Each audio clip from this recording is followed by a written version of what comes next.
بسم اللہ الرحمن الرحیم۔ السلام علیکم۔ اپنے فیس بک اور یوٹیوب چینل کے ساتھ میں رزین حیدر مظہر۔ ناظرین، آج اس ویڈیو میں نے دو کہانیاں آپ کے سامنے رکھنی ہیں اور دکھ اور درد بھری دو کہانیاں ہیں۔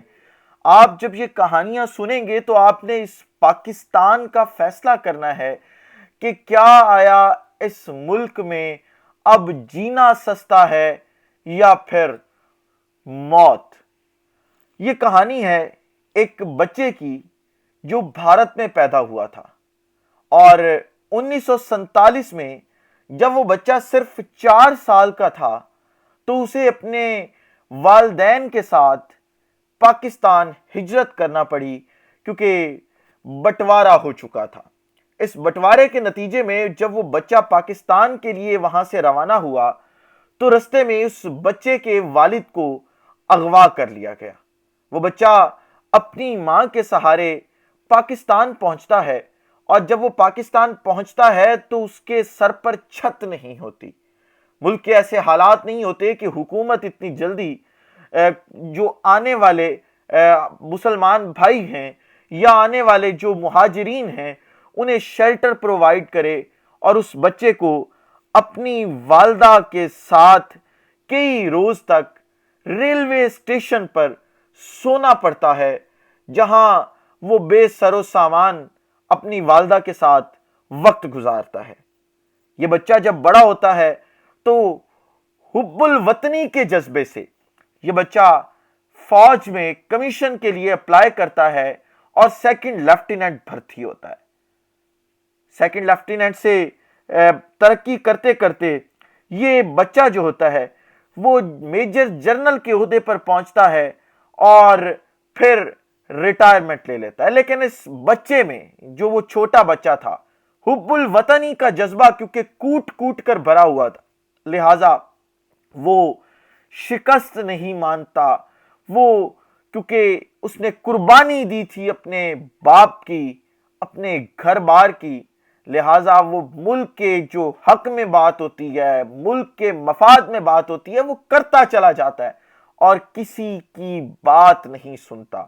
لیکن پھر ہوتا یہ ہے کہ وہ 80 سال تک اس ملک کو سرو کرنے والا اپنے 80 سال کی عمر میں جو ہے وہ بغاوت کا جو مقدمہ ہے اس کا سامنا کرتا ہے۔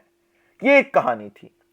دوسری کہانی ہے 27 فروری 2019 کی، جب ایک محب وطن شخص کی حکومت تھی جو دنیا کی آنکھوں میں آنکھیں ڈال سکتا تھا، جو ایک حقیقی لیڈر تھا اور حقیقی باپ تھا، کیونکہ ریاست کا سربراہ پوری قوم کا باپ ہوتا ہے۔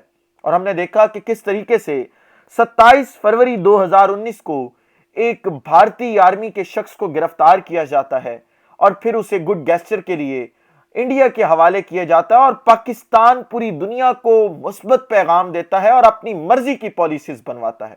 لیکن آج پھر 27 فروری تھی، وہ ٹیز فنٹاسٹک والا دن آپ کو یاد ہوگا، لیکن آج افسوس سے کہنا پڑ رہا ہے کہ بھارتی فوجی گرفتار ہوا تھا 2019 میں 27 فروری 2019 کو، لیکن آج 27 فروری 2023 کو وہی بچہ جس نے بھارت سے ہجرت کی تھی اور ساری زندگی اس بچے نے پاکستان کے لیے وقف کر دی تھی، اسے گرفتار کیا جاتا ہے اور جرم یہ بتایا جاتا ہے کہ تم محب وطن ہو، اسی لیے تم غدار ہو۔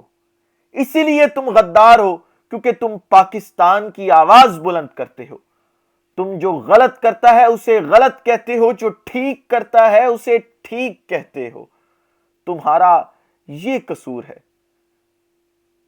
تم صرف یہ کہتے ہو کہ پاکستان سب کچھ ہے، تم اپنے ہی ادارے کی عزت نہیں کرتے، صرف اس وجہ سے کہ ہم نے اپنی مرضی کے فیصلے کیے، اس ملک میں اپنی مرضی سے اس ملک کو چلانے کی کوشش کی، لہٰذا تمہیں گرفتار کیا جائے گا۔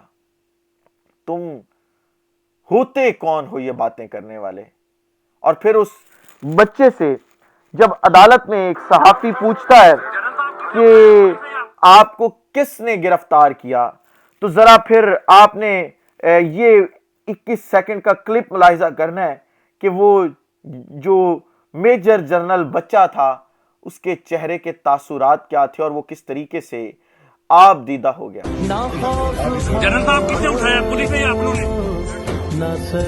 کیا کہنا چاہیے کس کے اٹھو کے ظلمت بلا نہیں ہے، خدا زمین سے گیا نہیں۔ صحافی نے پوچھا کہ حکومت نے گرفتار کیا ہے یا آپ کے اپنوں نے، تو آپ نے چہرے کے تاثرات دیکھے۔ کیا تاثرات تھے جنرل امجد شعیب کے، جس نے اپنی 80 سال اس وطن عزیز پاکستان کو دے دیے، اور یہ وہ بچہ تھا جس نے اس ملک کے درخت کو شاید اپنا خون دیا تھا، اپنے خواب دیے تھے، اپنا سب کچھ دیا تھا، لیکن ریاست پاکستان نے 80 سال کی عمر کے بزرگ کو اٹھا لیا۔ کیوں اٹھایا؟ کہ یہ اپنی مرضی سے بولتا ہے، اسے اٹھا لو۔ یہ پہلے والوں سے کچھ جدا ہے، اسے اٹھا لو۔ اسے بتایا بھی تھا کہ کیا بولنا ہے کیا نہیں، یہ پھر بھی اپنی مرضی سے بولتا ہے، اسے اٹھا لو، اٹھا لو، اٹھا لو۔ اور اس ملک میں ہر شخص کو اب آپ اٹھا لیں، کیونکہ ارشد شریف کا کل واقعہ ہوا ہے۔ عمران ریاض خان صاحب جب میچ دیکھنے پہنچے، ارشد شریف کا ماسک ہی تھا نا کہ بم لے کے گئے تھے وہاں پہ، ان کے اوپر تشدد کیا گیا۔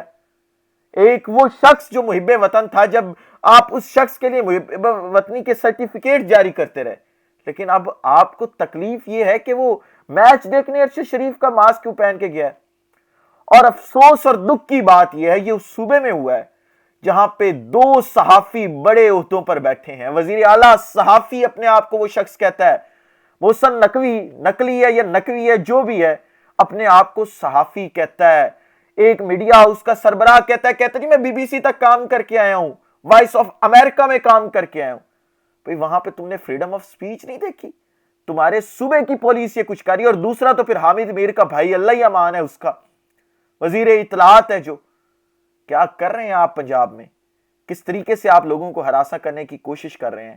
لیکن آپ کو ایک بات بتا دوں، اس دفعہ آپ کو بھاگنے نہیں دیں گے، آپ کو بتائیں گے فریڈم آف سپیچ ہوتا کیا ہے، کہ پاکستانی قوم نے اب فیصلہ کر لیا ہے کہ اپنا حق چھین کے لینا ہے آپ سے، معافی نہیں دینی آپ کو۔ اب ہم نے ہمارا حق جو ہے وہ کبھی آپ کو ہم معاف نہیں کریں گے۔ اور میجر جنرل امجد شعیب صاحب کی پیشی پر سب سے زیادہ مجھے اس کلپ نے تکلیف دی، جس کلپ کے اندر آپ نے دیکھا ہوگا کہ میجر امجد شعیب جو ہیں وہ پاکستانی بیچ لگا کے یہاں پہ جو ہے وہ پیشی کے اوپر جا رہے ہیں۔ ایسے محب وطن شخص کو آپ نے گرفتار کر لیا۔ اور پھر دوسری طرف جو ہے وہ عدالت میں آج الیکشن کمیشن آف پاکستان نے یہ کہا ہے کہ ہم انتخابات نہیں کروا سکتے۔ کیوں نہیں کروا سکتے؟ اس کا جواب کسی کے پاس نہیں ہے۔ سپریم کورٹ میں آپ کھڑے ہو کے کہہ رہے ہیں کہ ابھی انتخابات نہیں ہو سکتے۔ آئین توڑ دیا آپ نے، سب کچھ توڑ دیا، فریڈم آف سپیچ نہیں ہے، آئین ٹوٹ رہا ہے اس ملک میں، مہنگائی عروج پر پہنچ چکی ہے۔ آخر ہمیں یہ بتا دیں کہ ذمہ دار کون ہے۔ ایسے لوگ سے اجازت دیجیے، اپنا خیال رکھیے، اپنے لوگوں کا خیال رکھیے، وطن عزیز پاکستان کا خیال رکھیے۔ جو کچھ بھی اس ملک میں ہو، لیکن وطن ہمارا ہے اور ہم ہی اس کے پاسبان ہیں، باقی سب کچھ کچرے کا ڈھیر ہے۔ میرے پاس الفاظ نہیں ہیں اس وقت اپنے جذبات آپ کے سامنے رکھنے کے، لہٰذا اگلے ولاگ میں دوبارہ ملاقات ہوتی ہے۔ آپ تمام لوگوں کا اللہ حامی و ناصر ہو۔ پاکستان زندہ باد۔